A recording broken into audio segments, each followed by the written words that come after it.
Welcome back, ladies and gentlemen, to our March 10th, 2021 NCAA March Madness bracket preview. We're here today with the most up-to-date Joe Lunardi bracket, and we are going to show you what our proprietary models have these games turning out as. So we've talked about it in some past episodes of our bracketology update, our methodology. For those of you who don't know, we have a proprietary method. It predicts a points per possession for each game, simulates that game 10,000 times with a random error variance in there, for each team playing a good game or a bad game. That is normally what we do when we post on our social media. When our neural network thing posts, this team won, 230 out of the 10,000 games. It gives them a 2.3% chance to win because in 2.3% of the sims they won. So we do the same model for this, but then we pick one specific outcome of those 10,000 games by random. We index them 0 to 9,999, and then we do a random number generator, pick that one instance, and then that's how the game turns out. So it's the closest thing that you'll find anywhere to actually reflecting the real-life randomness of March Madness. So without further ado, here we go. We'll talk about this bracket here, starting with the first four. So here between Drake and Xavier, the model actually gives it to Xavier by 3 points. Hartford and Prairie View, it gives it to Hartford. Boise State, Colorado State, this one technically can't happen. They're both Mountain West teams. They'd be separated. But without actually changing that and making those adjustments for this preliminary bracket, it gives the model to Colorado State. And then here, Nichols State, North Carolina, AT&T, it gives it to Nichols State. So now let's move into this top left region, Gonzaga's region here. We'll start out with Gonzaga over Hartford. Should be pretty obvious. Loyola over UConn. Creighton outlasts Toledo, but barely. Okay, we'll note barely. Virginia tops UCSB. West Virginia tops South Dakota State. Louisville beats Oregon. Michigan State tops Wisconsin. This one also probably couldn't happen due to it being a Big Ten 7-10 matchup, but again, we don't really sort that out in our preliminary brackets. And then Ohio State. So here, this game is the only Louisville and Michigan State are the only two seed-based upsets.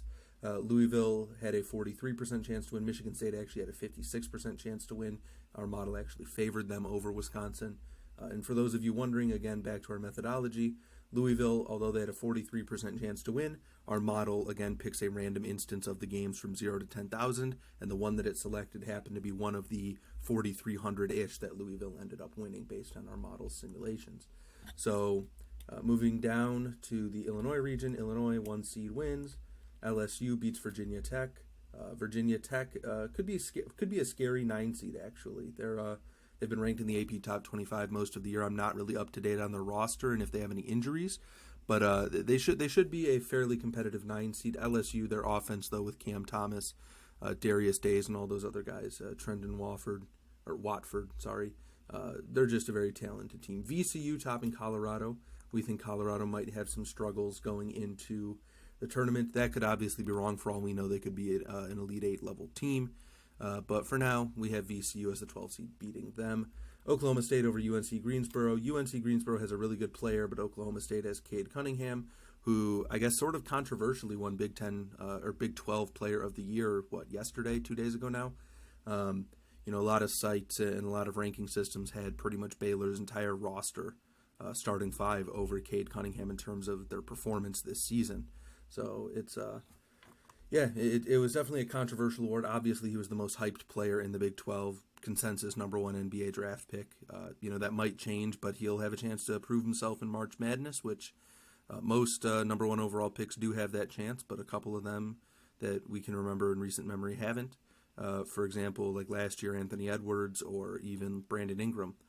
Those guys didn't lead their teams to March Madness bids. Obviously, I think last year, Anthony Edwards Georgia would have missed March Madness even if it had been not postponed due to COVID. Moving on, Kansas over Colgate. We think Colgate is insanely overrated in the net rankings. That has everything to do with the fact that I believe they played a conference-only schedule. If they played a non-conference schedule, I think their numbers would be reduced back down a bit.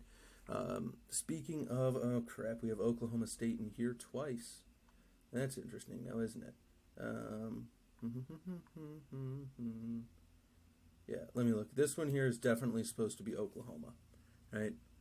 This one right here is definitely supposed to be Oklahoma. So hey, you guys see this? We're not it's the proof of life right here. We here Oklahoma. And it's the proof right there. So it's actually Oklahoma over UNC Greensboro. We think that happens. We actually think Oklahoma will upset Kansas in the Big 12 tournament. My apologies for that. So anyways, Oklahoma State versus Colorado State. We have Oklahoma State as well. We just had a discussion on them. Rutgers over San Diego State. This one actually is an upset by the numbers even too. Rutgers 18% chance to win, but there's that 10 seed upsetting there. And then here, Alabama as the 2 seed moving on. Let's go on the second round on this side before we go over to the first round on the other side. Gonzaga versus Loyola Chicago. As much as we like Loyola Chicago, that's going to be a great game, but Gonzaga comes out on top. Creighton versus Virginia, we give it to Virginia. Louisville versus West Virginia, we take West Virginia. Michigan State versus Ohio State. We actually have Ohio State as the first 2 seed to go down in this tournament.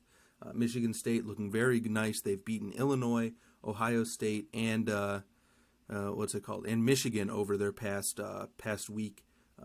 Those obviously are a 2 seed and 2 1 seeds, so they're capable of it. They have Tom Izzo, who has a ton of March Madness experience.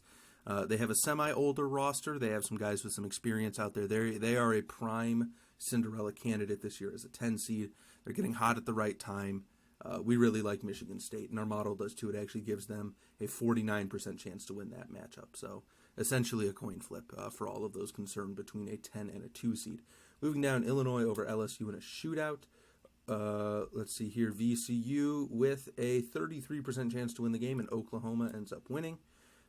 Oklahoma State upsets Kansas, and Alabama over Rutgers. Kansas, there's actually question, this is very breaking news as of the time that I'm recording this video in the afternoon on March 9th. Very breaking news that Kansas actually is going to have 2 or 3 of their guys, I believe, have to sit the Big 12 tournament due to COVID issues. And if they can't produce 7 straight days of negative tests going into, in almost 2 weeks from now, if they can't produce those tests and enter quarantine properly in Indianapolis, they won't be eligible to play in March Madness. That's a story to keep an eye on. So before we go on to the Sweet 16 over there, let's go over to the right-hand side of the bracket. Baylor versus Nichols State. That one is going to go to Baylor. Florida State versus St Bonaventure. Florida State should not be there. Hold up, that's my bad. If we look, Florida State somewhere else on this bracket, aren't they? Yeah, Florida State is the 5 seed. This is Florida. Again, a typo. Florida. Boom. My apologies. So again, proof we don't. These are live or recorded live. At least the production value on these episodes are not exactly super high. So that's proof of that right there. Anyways, Florida versus St Bonaventure. As much as we like St Bonaventure, Florida, tougher schedule, tougher team. We think they come out on top and play some inspired basketball. Florida State wins. Purdue beats Western Kentucky. We like Purdue. It's actually a shame that Western Kentucky gets matched up in this 13-4 matchup. They have a chance of pulling that 13-4 upset. Say if they were to play Villanova, I might take Western Kentucky just personally, and I think the model would have them not favored, but favor them more than they are in this matchup against Purdue. So moving on, Arkansas 3 seed over Georgia State. Georgia State famously made that 14-3 upset before, but we don't think they do it this year. Georgia Tech over USC. This is, again, it's a shame that this is a 6-11 matchup. Georgia Tech playing great basketball. USC also playing great basketball, and we really like Evan Mobley. But the model actually gives Georgia Tech 57% chance to win there, so it's not technically an upset by the model's standards. Clemson versus Maryland. Maryland's struggling a little bit. Clemson sort of rebounded since they had that real slump after their COVID return. And then Iowa over Grand Canyon. Moving on down here, Michigan over Siena, pretty obvious. Missouri, UNC, it's UNC. Missouri's falling, UNC's rising, pretty simple reason to take the 9 seed there. Texas Tech versus Wichita State, you have Texas Tech. We actually have Liberty upset, I apologize, I clicked the wrong box there. Sorry. We have Liberty upsetting Villanova, and this one gives Liberty a 14% chance to win. But the model, I don't think, is accounting for the fact that Villanova's top 2 of their top 4 guys are out in Gillespie and Moore, right? So it doesn't account for that. That could be the 13-4 matchup you're looking for. Plus, if you listen to our bracket tips series, this would be one to look at anyways because we have Texas Tech going pretty far as a 5 seed. So this might be a good spot to take that 4 seed if you don't have them moving, or take the 13 over the 4 if you don't have the 4 moving on anyways. Texas over Morehead State. We like Texas. Model likes Texas too. 88% chance to win that game to 12%. Tennessee and Xavier. Sorry, I keep saying Xavier because that's how a friend of mine growing up had it pronounced. Anyways, Xavier over Tennessee is the 11 seed upset. BYU and UCLA, we have BYU and Houston. So let's go back up to the top here. Second round all the way down. Baylor moves on. Purdue versus Florida State. Florida State moves on. That's going to be a good game. That's a real competitive 4-5 game right there for you. Georgia Tech is an 11 seed. Arkansas is a 3 seed. Arkansas moves on. Iowa over Clemson. That's a good defense versus offense game right there, but we think Luka Garza is going to play some very inspired basketball in the tournament, this being his last season, so we don't think he'll let Clemson bully them too much. Michigan over UNC. We think Michigan continues to win there, so we have all 4 1 seeds making the Sweet 16. No early round upsets for them as of this year. Texas Tech over Liberty.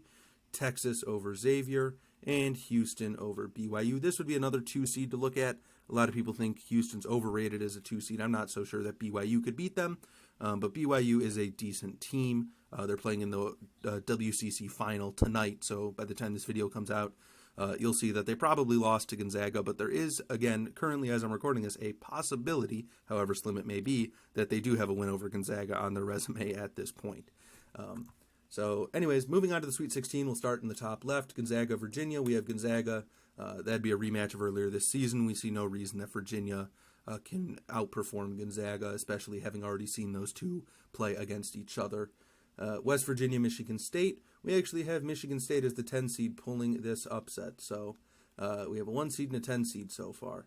Illinois versus Oklahoma. Again, Oklahoma. And Oklahoma State versus Alabama. We'll take Alabama here, so 1-2 down there. Now, Baylor, Florida State. Unfortunately for Florida State fans, we're taking Baylor. Florida State, they're a very balanced team. They're a very good offensive team. They lost a game late in the season that I can't remember who it was to. Maybe it was Miami? I can't remember. Or maybe it was North Carolina. One of the two. And it gave a sour taste in a lot of people's mouths that were very high on Florida State. It showed that they were vulnerable, that they were capable of losing to a lesser team. So if you put them up against a Baylor, it'd be really hard to see them upsetting that a Baylor team. Iowa over Arkansas. Arkansas, hot number 3 seed, but Iowa, they deserve a shot at the Elite Eight from where they were 2 years ago, being an overtime away from the Sweet 16 against that good Tennessee team. So here we go, Michigan, Texas Tech. This is the first 1 seed we have falling. We have Texas Tech upsetting Michigan to get into the Elite Eight. And we have Texas setting up a Big 12 rematch between Texas and Texas Tech. So if you guys are keeping track at home, we have 2 or 3 Big 10 teams, Michigan State, Illinois, and Iowa in the Elite Eight. 3 Big 12 teams in Baylor, Texas Tech, and Texas. This matchup, I believe, actually would be allowed to occur because Texas Tech is the 5th seeded Big 12 team, so they'd be allowed to overlap with another Big 12 team in the Elite Eight, and therefore they're allowed to match up against Texas here because you have teams such as Oklahoma, Kansas, and Baylor being higher seeded Big 12 competition. And then obviously Texas. So then Texas Tech would be that 5th team. So moving on to the Elite Eight round, Gonzaga versus Michigan State. This is the end of the road for Michigan State. Illinois versus Alabama. We like that Gonzaga-Illinois matchup, so our model, again, predicts that Gonzaga and Illinois will come together there. Texas Tech versus, we'll go up here to the Baylor-Iowa one. As much as people like Iowa, we like Baylor. They're playing hot, so, that's just where we're at with that. Model gives, let me just read here. I have it on a separate sheet printed off to the side of me here. Model gave Baylor a 68% chance to win the game, so a competitive game, but nonetheless, Baylor comes out on top by 7 points, it says. So Texas Tech versus Texas. This is one where, you have a good old, it's a 3 seed versus a 5 seed. So our makeup is 3 1 seeds, and then you'll have a 3 seed or a 5 seed here. This one is literally a 51.2 to a 48.8% matchup favoring Texas. And the dice roll, the essential, I call it a dice roll, but the indexing pick from 0 to 10,000 picked one of the games that Texas Tech won. So this would be one, maybe create a secondary bracket with just flipping this outcome, because this game is, again, very, very close. And it's late enough to where you could create a sort of a secondary bracket with only this outcome changed. So anyways, like I said, Texas Tech beating Texas by a slim margin. It has them by 2 points in that game. So anyways, we'll start on this side. Baylor versus Texas Tech. We have Baylor getting into the championship. Again, another Big 12 matchup. This will be the second straight Big 12 matchup for Texas Tech. Losing to Baylor. We like Baylor to get through there. And then Gonzaga versus Illinois. We think this is the end of the road for Illinois. Or, personally, we like Illinois. I take Illinois here for personal reasons. I'm biased in that way. But Gonzaga, by the model, gets there. And you have a Gonzaga-Baylor final. Not shocking to a lot of people.